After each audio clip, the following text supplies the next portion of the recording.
This is the YouTube channel for Secret House Against. I've seen quite a few of their reviews. They've done me the great privilege of reviewing a few of my projects before, so I've seen them from that. They are very into the scene, as we'll discover as we hear this conversation. The scene being, me and the indie rap ilk. Very dedicated listeners. I don't know much about them personally. I did learn a lot about them watching this video earlier today, though.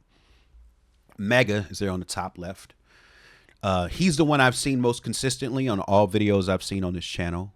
Me and him have met before. I don't remember that, but that's not important. And he's a b-boy around my age.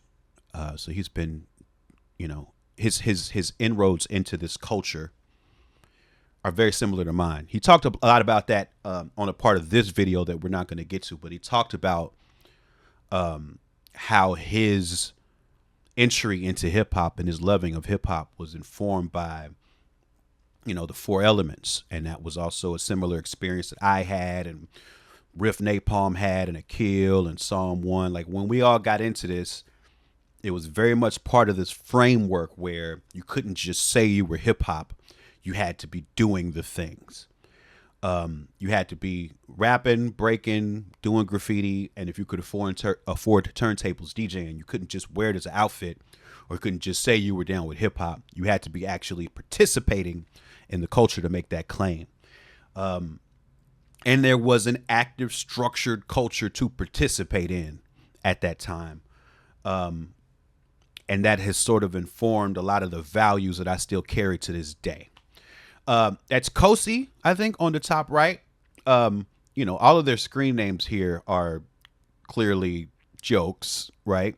Gold-plated black power fist pick was Mega's, Kosi.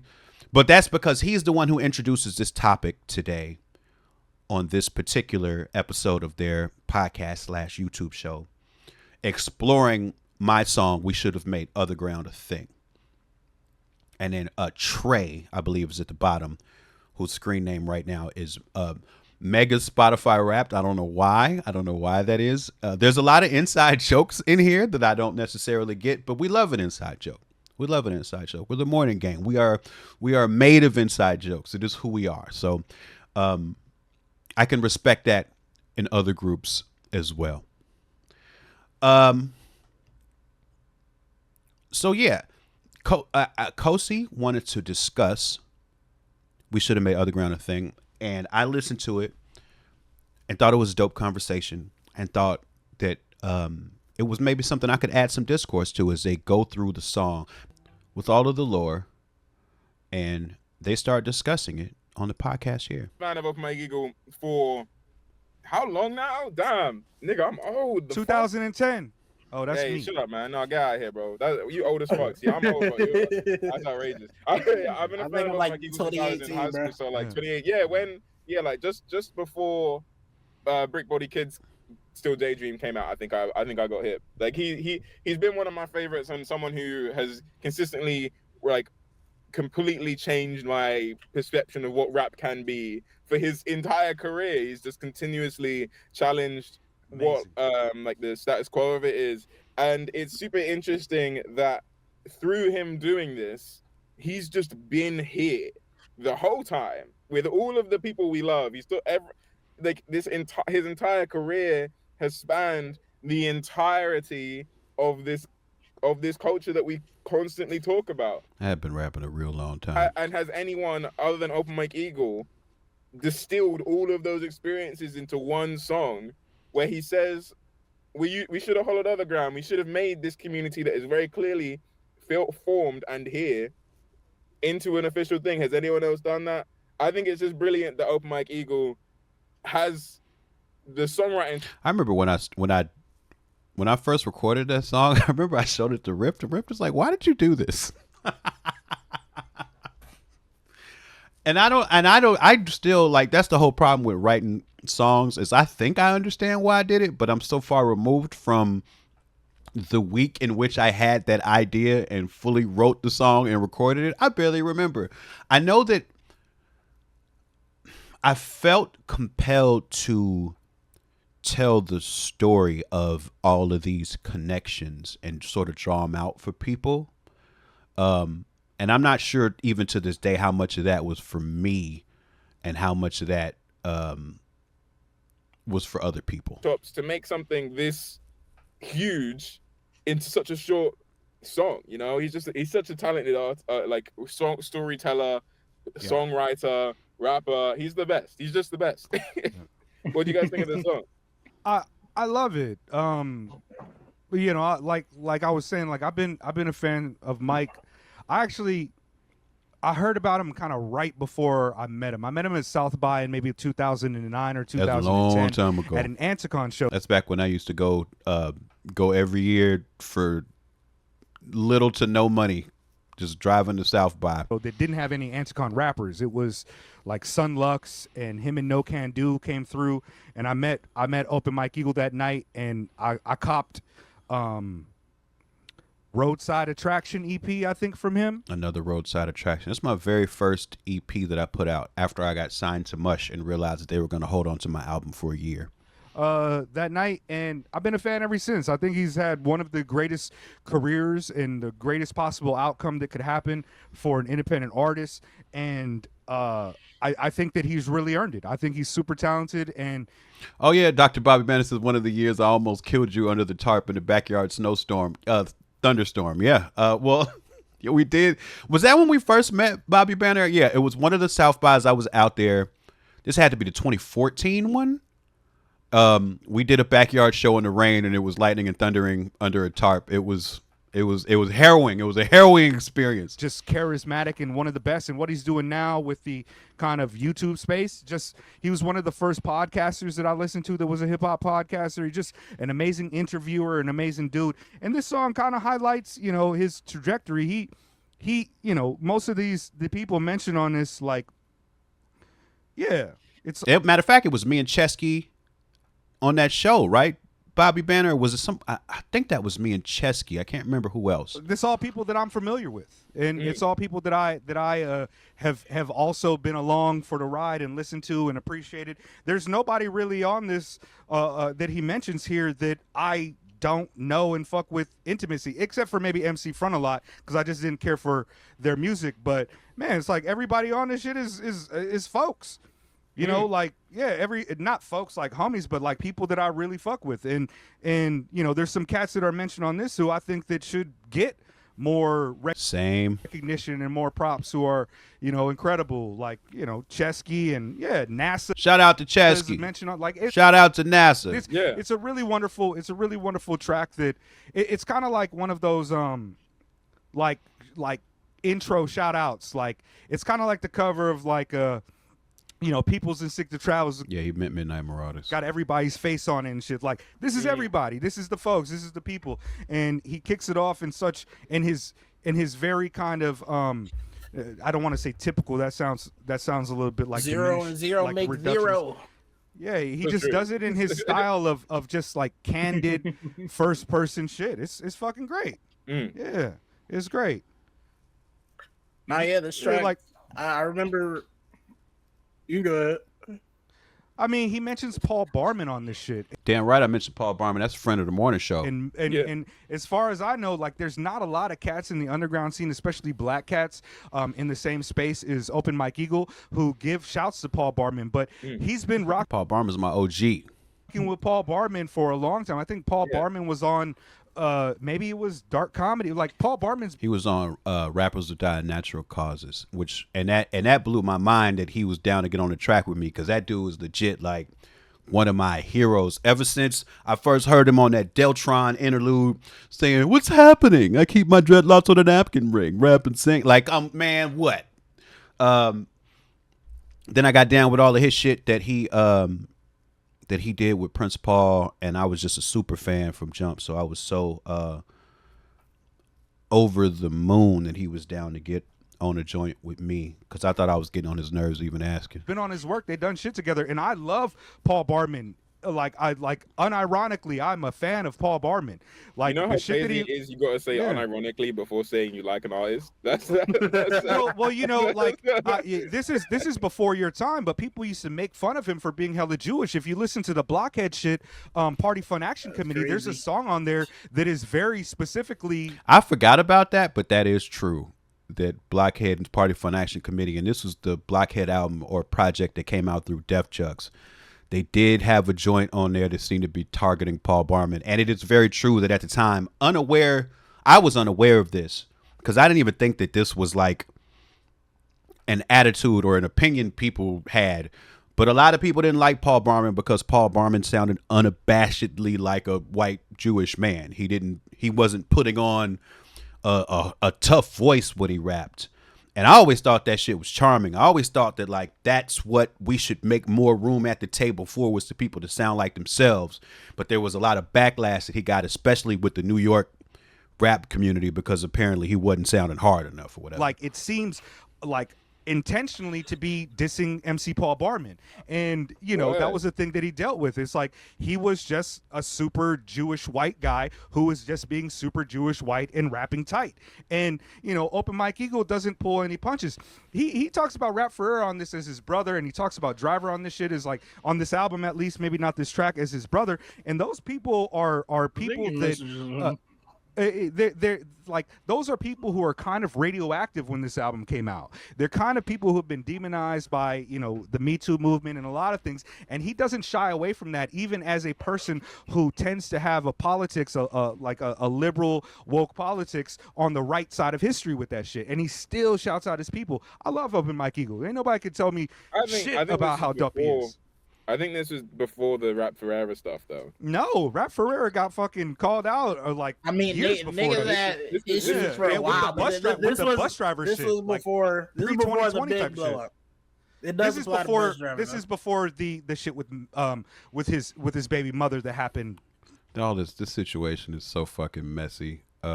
Anyway. The year later, I think, last year, because this came out in 2023. But his situation's deeper than anyone will ever know. You know, him, Kool AD, Bus Driver, they had all that shit come around. POS, and a lot of those fools got the early Me Too. Are you yawning at the topic, or just yawning because you was up all night? That was a hell of a Don't do that. Hold on, I got you. Bro, I told you I was tired before this, bro. I was. How dare you? Okay. Well, at least put the disclaimer on. That was the most disrespectful thing he's ever done to me. Yeah, no. But you know, they're kind of radioactive, and you know, it's just like I really like. While I don't watch his show or anything like that, I really value Open Mike Eagle in this space, and I think he's one of the GOATs. I think he's one of the GOATs, and that list is long, but it's not too long. Like, he edges out a lot of people. He edges out a lot of people that he mentions on this list as in that category. But yeah, man, I love it. Okay, I've been playing this project. I've been playing the project in the background, and the WFLLD 32 track. I don't know why, but there's like a part in that song that sounds like someone's like screaming like they're getting murdered, and I thought that shit was happening outside my door, and it keeps freaking me out. I don't remember a part of that song that sounded like anybody screaming. That man got trauma. This is weird. I'm like, nigga, where is that coming from? I just looked around. I was like, "What are you looking at?" Yeah, I'm like, "What is?" I hope he didn't mean woke or Me Too in a derogatory way. He heard a balloon popped and jumped under the desk and shit. Damn. Now this shit's great though, man. Like, he shouts out PACE on this. You know, Peace was mad at me because he wasn't in my MySpace top 8. Nigga, come on.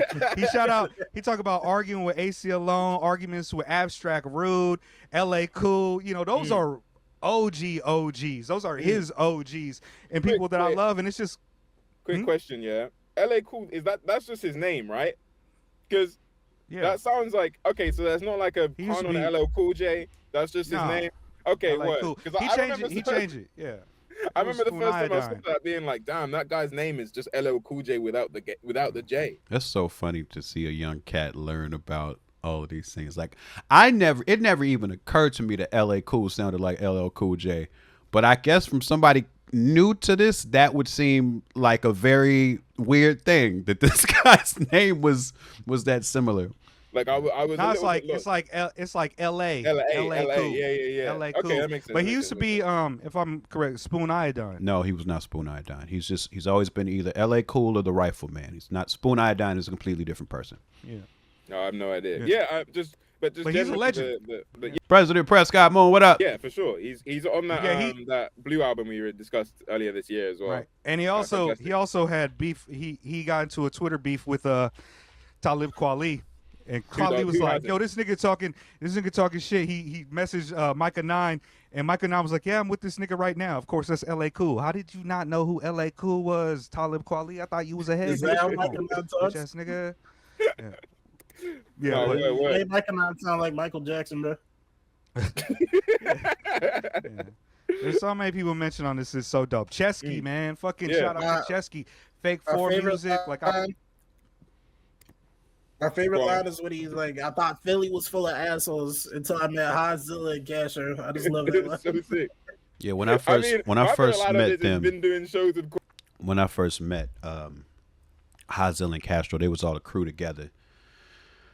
They was all the wrecking crew then. It was Hoslow, Zilla, and Castro. There's a joint that we got together. Oh, it's called Full Spectrum, I think. That's one of the first collabs I did with them. It was a Zilla song, and he did a remix with me, Castro, and Hoslow. We went out there and did a video and all of that. Because one of my first shows I did in Philly when I was booking myself was the three of us performed in this lady who was running for local Philadelphia office. We did a show in her campaign office. Sherry Honkala, I think her name was. She let us rock a show there, so we did a show in her office. And there were folding chairs, and there was a coffee maker in the back. I remember I was freestyling. I was looking over and talking about all the different lunch things that were over on the side of the wall. Yeah, it was cool though. And then later that night, we all went to a bar, and I can't remember if it was like on the jukebox or we just started doing it. We all started doing Capadonna's verse on Winter Wars just in the bar, loud as hell. Like it was like 4 or 5 of us just completely reciting the verse loud as hell, getting on everybody's nerves. Those were the days. Well, since it was Christopher. That shit is so sick. I don't think it was ever Christopher. I don't even it's a brilliant bar. But generally I love how like personal the like trajectory of this song is. And it does something that I really like from Open Mike Eagle is like Open Mike Eagle is really good at giving just enough information for you to what's the word? For you to like pass what's going on, but not for you to have the entire picture in like a cohesive, amazing way. And I think it's brilliant because he'll consistently like deny you the whole story. You know what I mean? Like what that one line on this when he says like, and if you know, seeing Chloe in the afternoon. That's a deep and that was a story, that was a reference that I put in that only people who were in the tour van that day would understand. So this is not even like some scene reference. That was a story of something that happened that day on tour, and it was me, Driver, Jimmy, back when he was known as No Can, and Rory. And I think there might have been one more person with us who was doing video. I can't remember, but that was a very deep and very particular reference, and I just put it in there as an inside joke to them. I have no idea what he knows. I have no idea. I don't know. If you know, I don't. You know what I mean? Like that being there is just something that I love about Off My Giggle. He's got a consistent effort to kind of keep his audience at that distance, but also bringing them into his world in such a complete. I'm not sure that's anything I do on purpose. Way. You have this picture of all of these. Well, actually, with Neighborhood Guys Unlimited, I did sort of do it on purpose, but that's because that album is a narrative that I didn't want to be very handholdy about. People he's been meeting since like 2000, and then he also is just like, wait, but this part is just for me. And it's something I've heard him say a lot on his on his YouTube and in his podcast is be like, he on all of his albums, he has that one song or that one moment where he's like, I made this one just because I wanted to make it, and I don't want to entirely put too much thought into the listener reaction to it. And I think he hence the Midnight Baby off of Neighborhood Gods Unlimited consistently has put those moments within his art being, and the seeing Chloe in the afternoon, if you know, you know, is just a brilliant example of that on here. Yeah. I don't know Chloe. I have no idea who that is. It's a really dope like crystallization of like just like Mike's journey and like trajectory as an artist until now, like from being like super OG to making a term like art rap and like how that shit's colored the entire scene. I think it's like, especially as someone like me, a younger person who's like got into the scene and got familiarized myself with these artists, it just like it kind of provides like a through line to where like, yeah, bro, this is similar to how like almost how like we connect as a community and we got other folks in our community, and then like it kind of relates it in that way, and I really fuck with it from that perspective. And it's some shit only he could do because like just with the delivery, he like Open Mike Eagle like kind of like feels like dad rap in a way, but like not in an insulting way. Southern California Buttons, which one will come on in your girlfriend's like, how do you know all of this? Is that Winter Wars? But it's like I know some shit. And like it has that I'm gonna get wise on you, nigga. It has that hint of nostalgia. It's grown as fuck. Are you like grown as fuck? Yeah, and measured, your and lived experience, and wise. He presses it all into the music. Yeah, the kind of like nostalgic tone of this is like super prevalent, and I even thinking like that's super aided by like Child Actor's beat on here, because his production for me is like consistently in a space where it's like nearly recognizable. It like everything sounds like a thing that I've heard before, but in a completely unrecognizable. Said the Kitty, thank you for 11 months. Like approach and outcome. The textures are super alien while also feeling really familiar, and I think that's such a brilliant like showcase of a nostalgic approach, I guess. It's brilliant, fantastic. And then even with like the way the song, like the like narrative arc of the song, like how it starts off so like peaceful and like looking back on the old times with nothing but reverence and love, and then it just slowly has to shift into remembering the reasons why we don't hold our other ground anymore, remembering the reasons why that community to an extent fell apart, and like there's still others connections, and I know all these people, and I know most of these people from hearing them on Open Mike Eagle songs or hearing him on theirs, but there's still had to have been that what am I trying to say? That tension was still created and still built, and Open Mike Eagle goes over that, and he's kind of mournful of the community that he feels like he's lost, that they never fully concreted into a solid base. That's absolutely on point right there. That is precisely one of the emotions that the song came from, is looking back on the scene and realizing that we had many moments where we could have sort of crystallized it more, made it more of an official flag to fly under, but never really did. And I just think it's brilliantly done. I like the idea of Otherground, and you know, this is not the first time that Mike was thinking about like, you know, the art rap shit, and also on this, like NASA's on this. NASA gets a shout out on like this. Uncommon NASA, right? Is that who that Uncommon is? NASA, yeah. Okay. NASA gets a shout out on this, and in the early 2000s, NASA was trying to push another term to kind of describe the community. A lot of people in the same community. I think he was calling it like prog rap. He was calling it prog rap, and that's what I mentioned in the song, is how he used to bring the whole scene together. He used to do a winter show every year called Yule Prog, and that was in reference to his the category of prog rap that he was trying to push. But so that's how I met, like when I first met Breeze from the Juggernauts, when I first met Woods, Elucid, all of them, it was through being a part of Yule Prog that NASA was putting on. So I think that that's like a very underreported sort of lost thread in a lot of this, was how important that particular gathering was every year to like coalescing what would become the scene. Like progressive rap. And people have always like, there's been a lot of people who've tried to create some type of other term to separate to make, not separate, but like make a distinction and kind of group people together under some type of thing, umbrella, that was not just for selling in a record store, you know, like not just a genre, but you know, like, man, like a lot of these cats, most of these cats are still rocking. You know, Factor, Chandelier, like all of these cats are pretty much still rocking. I think Psalm 1 just dropped the shit last shout out to Psalm 1 year. Like, you know, like, shout out to Factor. I just hollered at talked to Psalm 1 last week, and I'm about to do a show at Factor in Saskatoon in January. You know, all of these cats are pretty much still rocking here. AM Breakups, like, yeah, you know, this is a really good snapshot of the time. And Otherground is a cool name, but I would have probably never really used it. I have always made the distinction that underground hip hop was this. And underground hip hop, that shit happened 30 years ago. That shit been dead. Really, like, it's really different. It's really different now. Like, but I always just make the distinction, like, independent underground.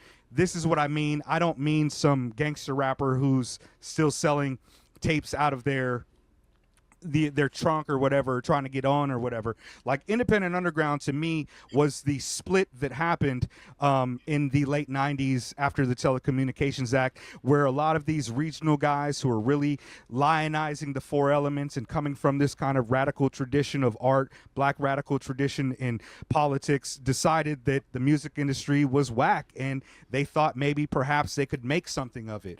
And we're so far beyond that now that going back and looking at this, what I see is kind of just like a who's who of his career and people that he's touched along the path who have been great within this subtle distinction that was never really punctuated.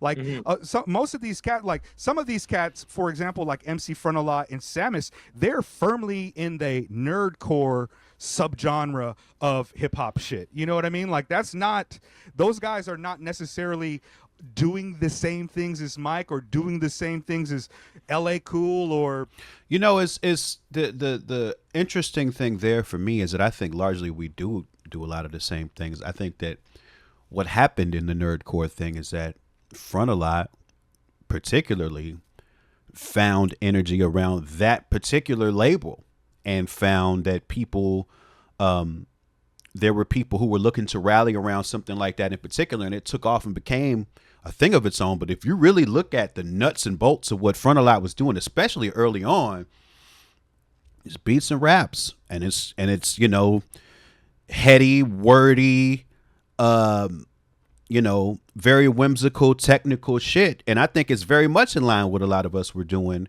It's just that the categorization that he put his chips on took it to a whole nother place.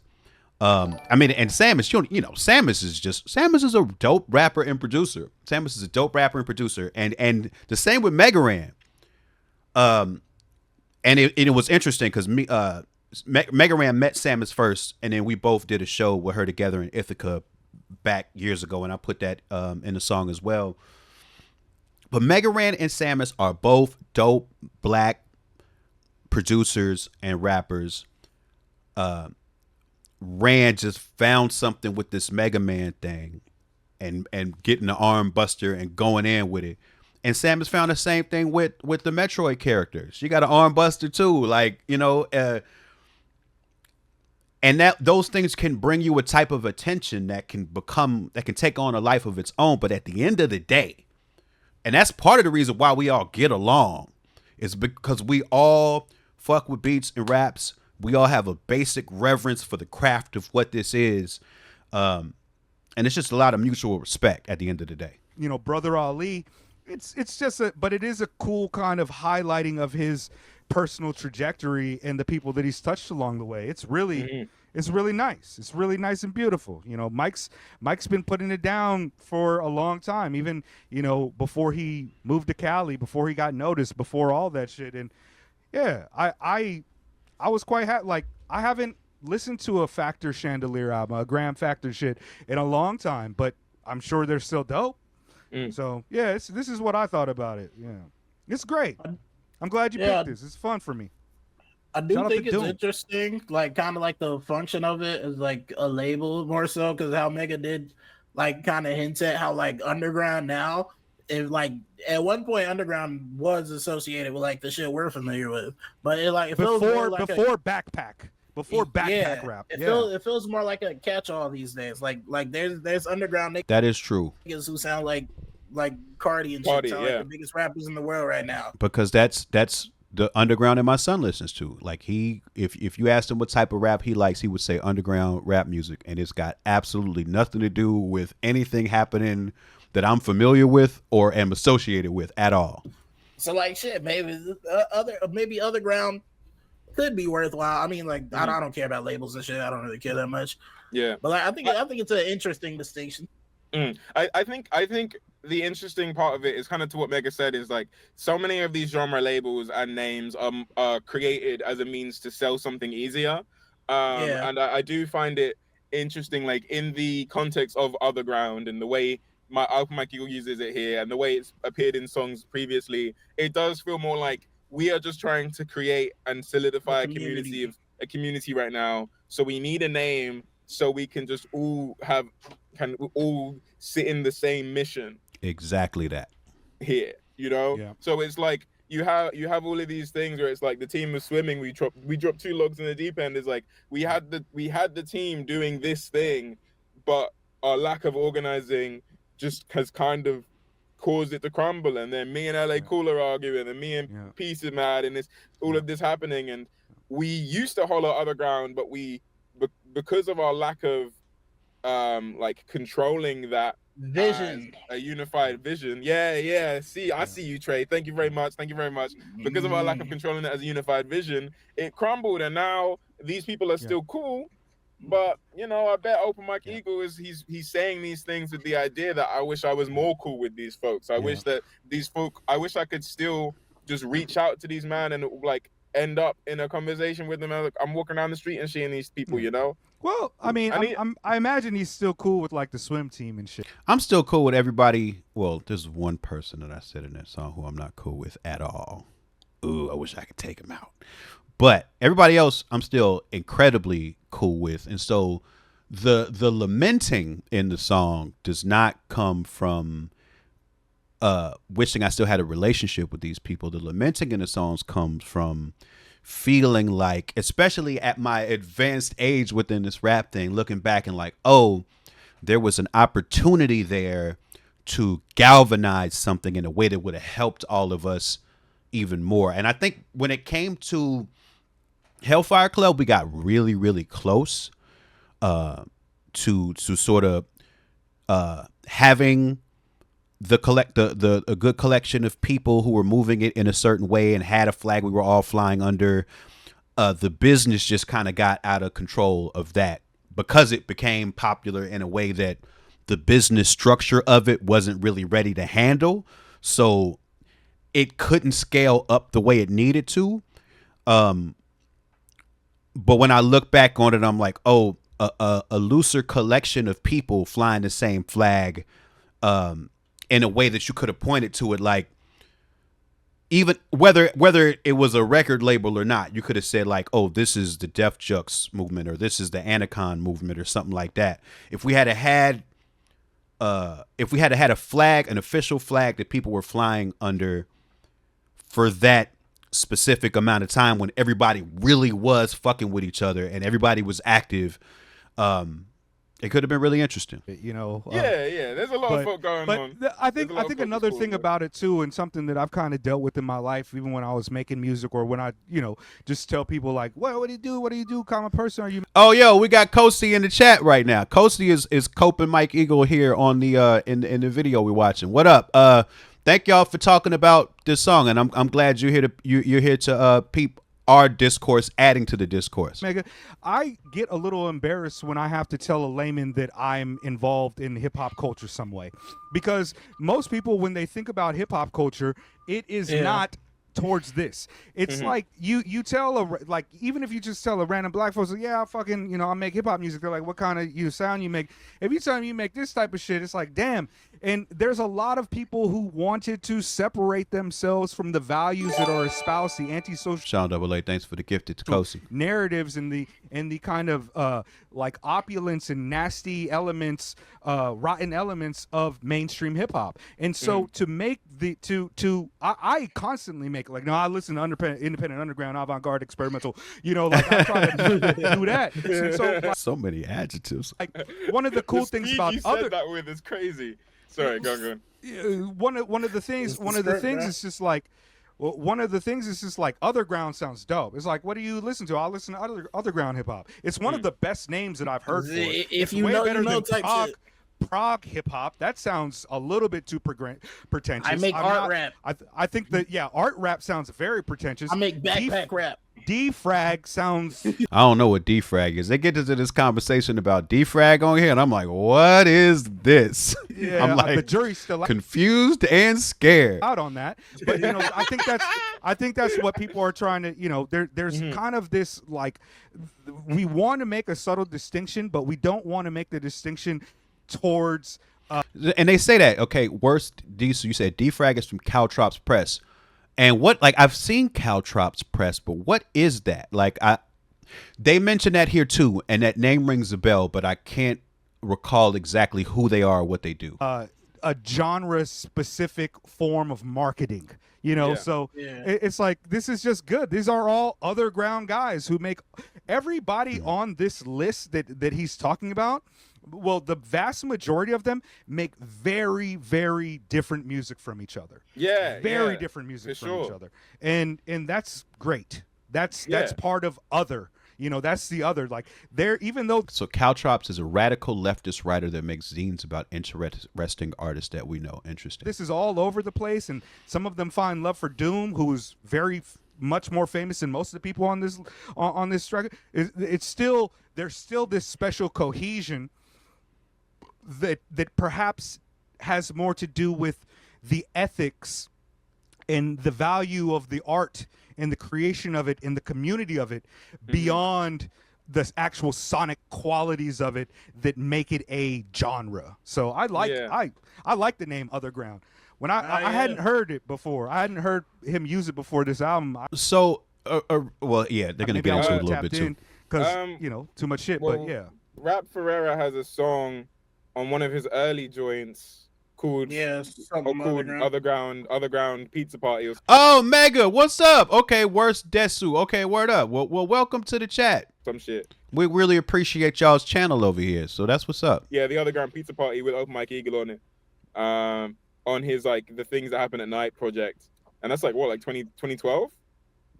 2012, so yeah, 2013, like something like that. Which album? I'm sorry. The Things That Happen at Day, Things That Happen at Night, the Milo joint. Okay. And then inside that song, the Otherground Pizza Party, in my verse, I do a little rundown of who, because Otherground literally started as a name to put on the flag, and I'm saying flag metaphorically. It wasn't like an actual flag or anything like that. But like, so Otherground was the product of actual conversations I'd had with a few people, and for a minute we was all like, we're gonna rep this, and then we never really did it. So like, it was me, it was Rory, Mega Ran, Samus, Hoslow, God, I can't remember if there's anybody else who was like, I definitely had that conversation with. And we were like, yo, let's rep this, and then we just never really did it. There's another Otherground song. It is called Super Move. It is me and Rand and Hoslow and Zilla. Hold on, let me try to find this real quick. 8-Bit Weapon, who I think made the beat, and me and Hoslow and Zilla. So that's Super Move. There was another joint too, but I have to try to find that one again. It was a joint we did with in Philly with Doodlebug from Diggable Planets, and it had a bunch of us on it too. That might have been I don't know. Okay. But we was Rory, sorry. Otherground came from like that collection of people, and the intention was to expand that and run with that, and we just kind of let it fall by the wayside. Sorry, I forget you just hold me. So literally, the title "We Should Have Made Otherground a Thing" comes from having missed that opportunity. You ain't be saying his artist name. Under the former Milo. I call him Ralph Ferreira, but sometimes Rory for a shorthand. Okay, well, no, that's dope. That's dope. Yeah, so it's interesting. Like this is really like, as much as it I think that is actually a part of it as well. Like, they didn't make it official, so you didn't hear much about it. You know what I mean? It came up occasionally, and it was a little bit of a thing that we'd sometimes poke at, but we didn't go hard enough on it. We didn't. It's often met with vitriol too. Like, nigga, calm down. Like, we don't need another name. Like, a lot of cats is like, even when I be like independent, underground, abstract, experimental, blah blah blah. It's just like, nah, it's nigga, just it's rap hip hop. music. It's fucking hip hop. It's like, it's hip hop. It is hip hop, but unfortunately, hip hop is so married to the music industry now, to the point where people within hip hop don't get to define what hip hop is. The industry, unfortunately, defines what hip hop is to the culture at large, to the culture that we all live in and are a part of. And so I always felt like it was important to have a distinction for people with shared values inside of it, both for us as a guild, and also for people who are looking for that. Like, that's the marketing part of it. It was like, I've always had this thought, and I still had this thought, even though like this thought was rooted in the era when people were primarily buying music from bins and record stores. And my thought was always wanting to have an area in the record store where people knew they could find shit that was like ours. So it was trying to figure out what to call that area, like what would work for like establishing that there's a different subsection within this, for people who are doing this particular thing. Shit.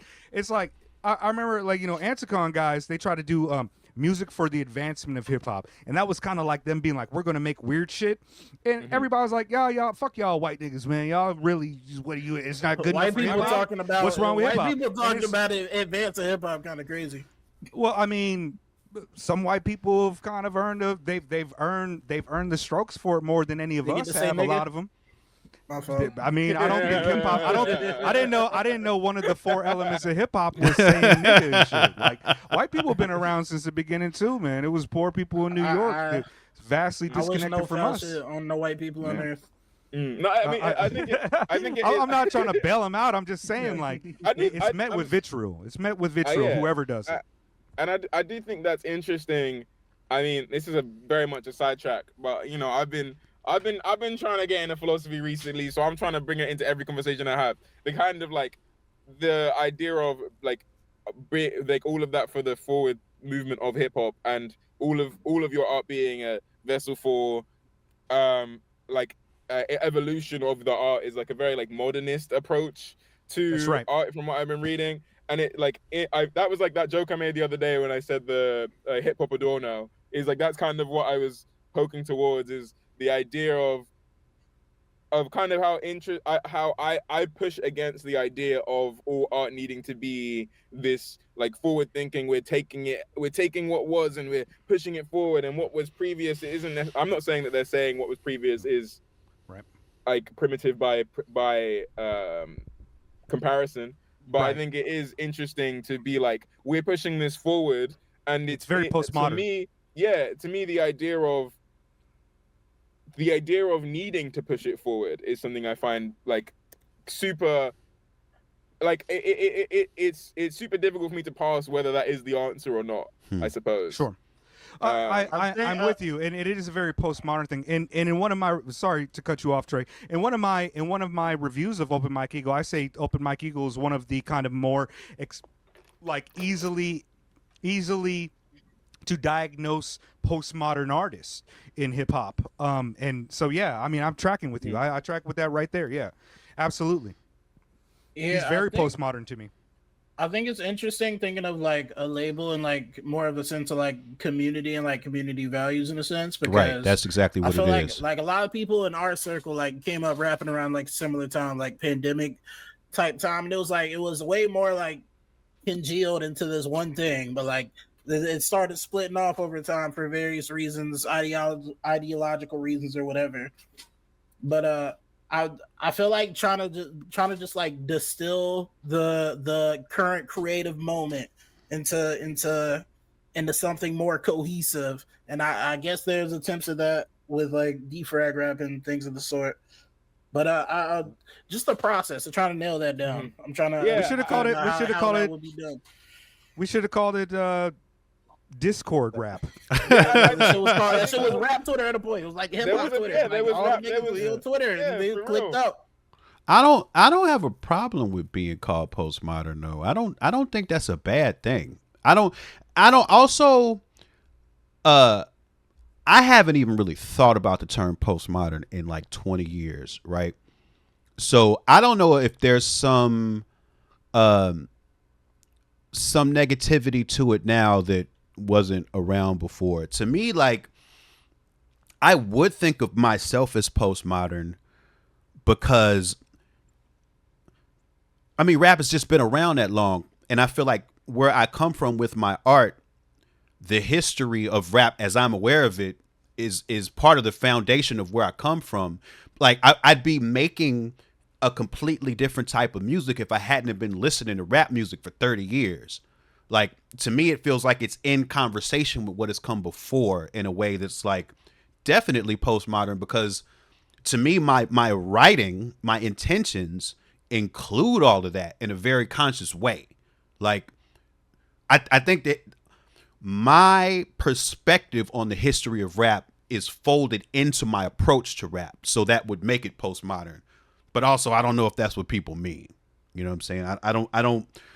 I guess I'm not in tune enough with what that discourse is like these days. I don't know what's happening in the zines. And it's cool. Interesting. Like, I did actually like briefly think, like, if we made Otherground, me and Trey, like us three, if we made this song right now, it would just be, I met this nigga on Twitter, then I met this nigga on this. Y'all know I'll really be outside, and I've been outside for like 25 years and shit, right, nigga? Okay, if me and Trey made this shit, then never mind. But you know what I'm saying? Shit. Like, I think that's mad funny. Like, the way that the community building and approach has changed.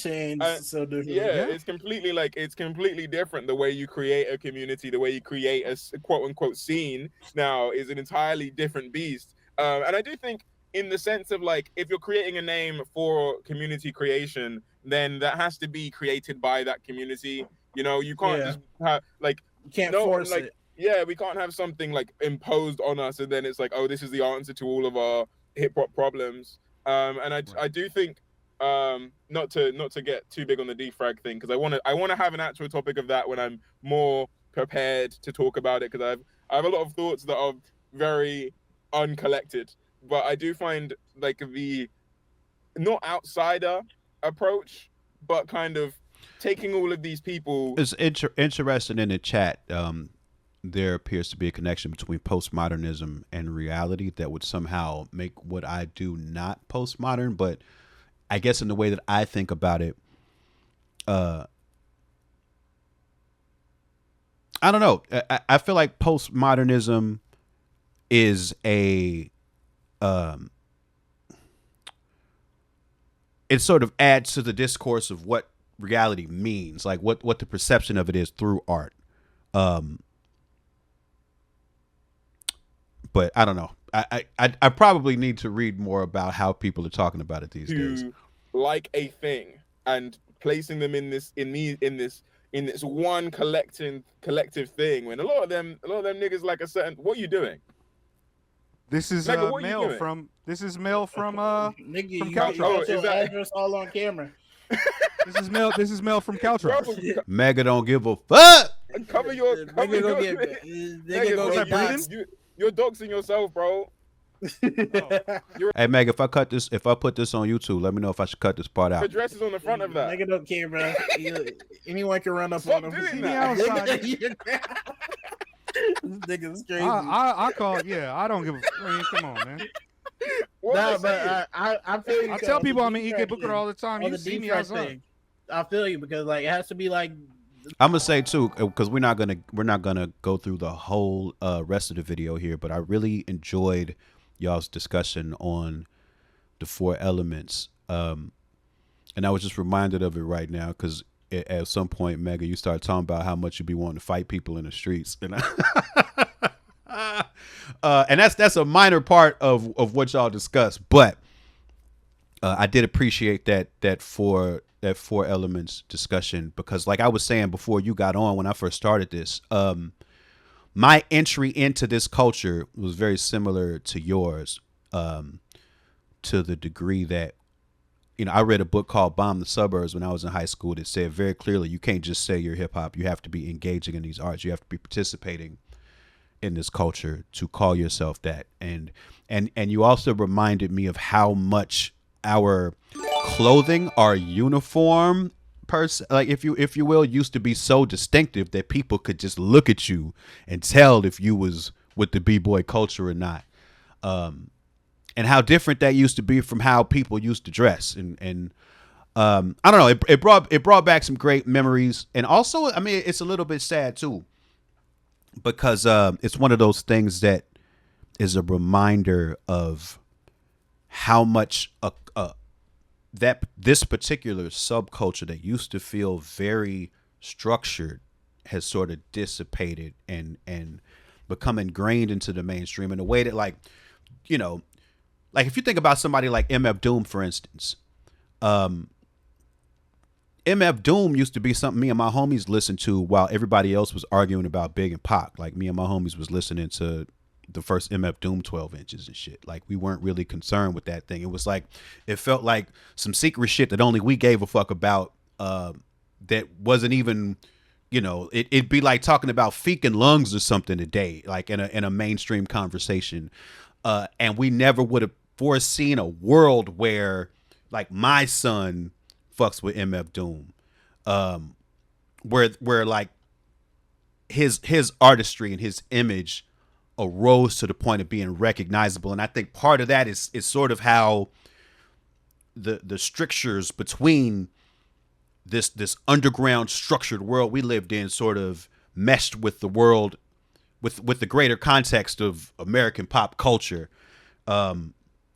So that's like the give and take of it, where like some of our secret shit becomes some of the most lauded shit ever. But the other side of it is that like the thing that we used to, you know, our lives were sort of defined by the rules of this thing in a way that was very much like a meritocracy and gave us something to strive for all the time and uphold all the time.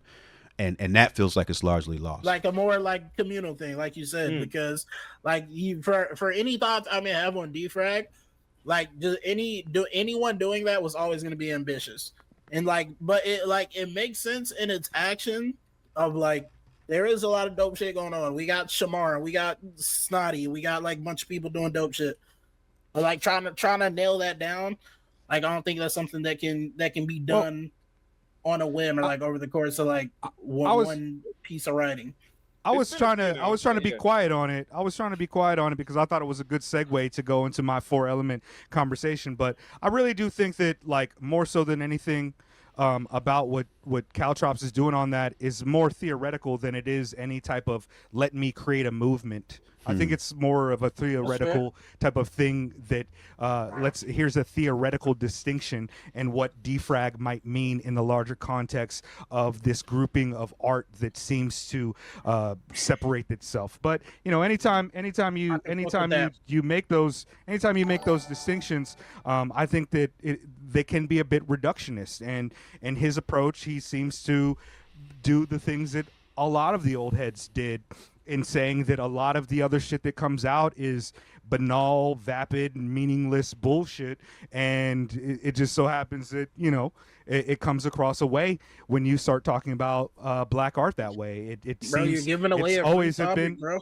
It always is. It's always been like that, though. It's always been like that. In the early 2000s, when I came across cats and I talked to them about underground hip hop shit, and they named their 5 favorite MCs, and 4 of them are white dudes, and then they still have that idea that's like, nah, I don't listen to Jay-Z. It's like, hold on, man. Like, you don't listen. You don't think Black Thought is dope. You don't think, you know, this other plethora of black artists are doing something meaningful in hip hop. It was a you know, it's a difficult conversation to have, and it's very dialectical. We have to look at it from different ways, but yeah, you know. Well, that's I think from that point they do start to get into that later part of the conversation. I do recommend this. I'm gonna drop this link in the chat for anybody interested in continuing to check it out. Highly recommended. I heard the whole thing, and it was fantastic. Very smart discussion, very thoughtful. Appreciate the depth and thoughtfulness with which they approach these topics, and the very kind words said about my work. Very, very kind words said about my work. Trader, okay, it worked. We got all three. That's what's up. Appreciate y'all coming to check this out. I do plan to put this up on one of my YouTube channels or something, because I think it's a dope discussion, and I enjoyed the opportunity to add a little bit of context to some of the stuff that was said in the Otherground song, because that is a song that meant a lot to me when I wrote it, meant a lot to me when I put it out, and still continues to mean a lot to me, even though, you know, that album, just with the speed in which everything churns, is sort of lost in the discourse these days.